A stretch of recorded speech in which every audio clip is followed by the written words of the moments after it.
Hello friends, நம்ம favourite சீரியலில் அடுத்து என்ன சுவாரஸ்யமாக நடக்குதுன்னு பார்க்குறீங்க.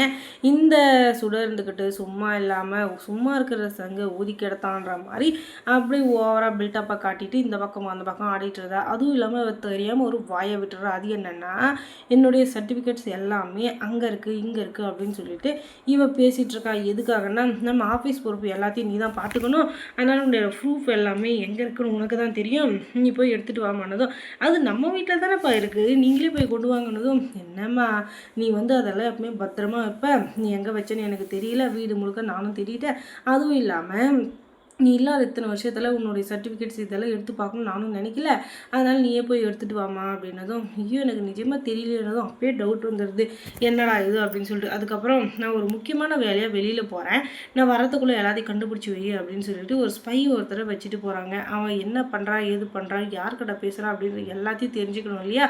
அதனால் அதுக்கப்புறமா அந்த ஸ்பை கிட்ட ஃபோன் பண்ணி கேட்குறப்ப தான் எல்லா விவரமும் தெரிய வருது, இவன் உண்மையான ரேணுகாவே கிடையாது. அதுவும் இல்லாமல் யார்கிட்டையும் அடிக்கடி ஃபோனில் பேசிகிட்ருக்கா ரகு அப்படின்னு சொல்லிட்டு அவங்க உங்கள் சொத்து பற்றி எல்லாத்தையும் எப்படி ஆட்டியாக போடலாம், மறுபடியும் எப்படி எல்லாத்தையும் சுருட்டலாம் அப்படின்னு சொல்லிட்டு பிளான் பண்ணிட்டு இருக்காங்க. இதுக்கு முன்னே ஏதோ பணத்தையும் திருடி இருக்காங்க. அதெல்லாம் தெரிஞ்சும் தெரியாத மாதிரி நீங்கள் இருக்கீங்களான்னு எனக்கு தெரியல, ஆனால் மறுபடியும் அந்த பிளானை போட்டுட்ருக்காங்கன்னு சொல்லிட்டு எல்லா உண்மையும் சொல்லிடுறோம். அதுக்கப்புறம் தான் எல்லா உண்மையும் தெரிய வருது.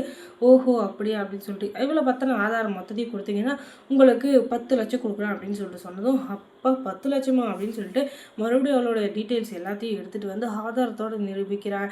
அதுக்கப்புறம் அந்த ஆதாரத்தை எடுத்துகிட்டு போனேன் நம்ம கதிரையை சேர்ந்துக்கிட்டு வீட்டுக்கு போனதும் முதல்ல நிஷாவை தான் கூப்பிட்றாரு. என்னடா அது, இந்த கிழட்டு போதும் எப்போவுமே நம்மளை தானே கூப்பிடுவோம், எப்போ பார்த்தாலும் ரேணுமான்னு சொல்லிட்டு இப்போ என்னடா புதுசாக நிஷாவை கூப்பிட்றாங்க, என்னவா இருக்கும் அப்படின்னு சொல்லிட்டு கடகடன்னு 2 பேரும் ஆளுக்கு ஓடி பார்க்குறாங்க.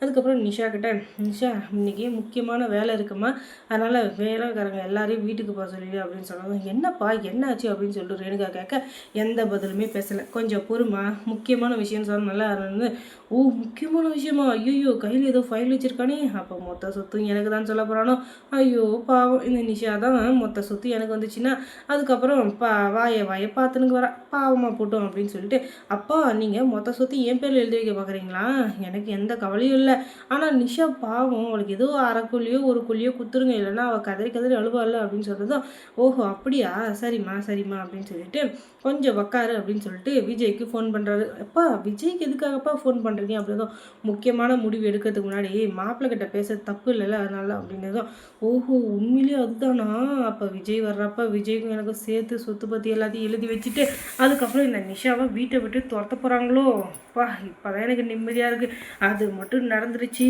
அதுக்கப்புறம் 4 கெடா வெட்டுறோம் அப்படின்னு சொல்லிட்டு அதை கடவுளை வேண்டிக்கிறான். அதுக்கப்புறம் கொஞ்ச நேரம் கழிச்சு விஜய் வந்ததும், மாப்பிள்ளை இந்த இதெல்லாம் பாருங்கள் அப்படின்னு சொல்லிட்டு ஒரு ஃபைலை கொடுக்குறாங்க. அதில் எல்லாமே அப்பட்டமாக தெரியுது. அப்படியே தலையில் இடியும் குண்டும் மழையும் எல்லாம் அப்படியே சேர்ந்து இடிக்குது. அப்போ தான் மல்லி சொன்ன ஒவ்வொன்றா ஞாபகம் வருது நம்ம விஜய்க்கு. ஐயோ நம்ம அப்போவே மல்லியை நம்பாமல் போயிட்டோமே, மல்லி எவ்வளோ டைம் சொன்னால் இவ உண்மையான இவளே ரேணுகாவே இல்லை, சுடர்னு சொல்லிட்டு நான் தான் நம்பாமல் போயிட்டேன். ஆனால் இப்போ இவ இவ்வளோ பெரிய ஏமாத்துக்காரியாக இருந்திருக்கா, இவ்வளோ பெரிய ஃப்ராடு 420 இருந்திருக்கா, இது எல்லாம் எனக்கு தெரியாமல் போச்சு அப்படின்னு சொல்லிட்டு கதறி அழுறாங்க நம்ம விஜய். அதுக்கப்புறம் அடி பாவி நான் என்னடையே பாவம் பண்ண உனக்கு அப்படின்னு சொல்லிட்டு கதிரேசன் ஒரு பக்கம் விஜய் ஒரு பக்கம் பயங்கரமாக தீர்த்து அவளை அடிக்க வேற செய்கிறாங்கன்னு பார்த்துக்கோங்க.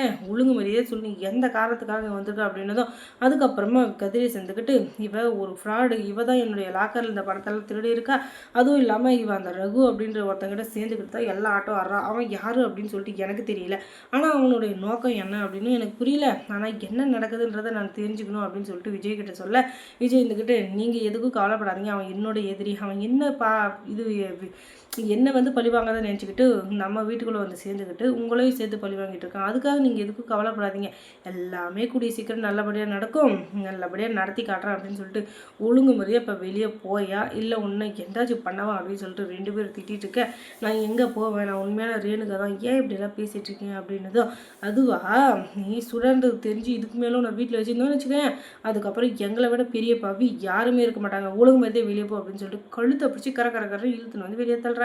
இதுதான் இவளுக்கு சரியான தண்டனை, இதுதான் வேணும் அப்படின்னு சொல்லிட்டு எல்லாருமே இப்போ தான் ஹாப்பியாக இருக்காங்க.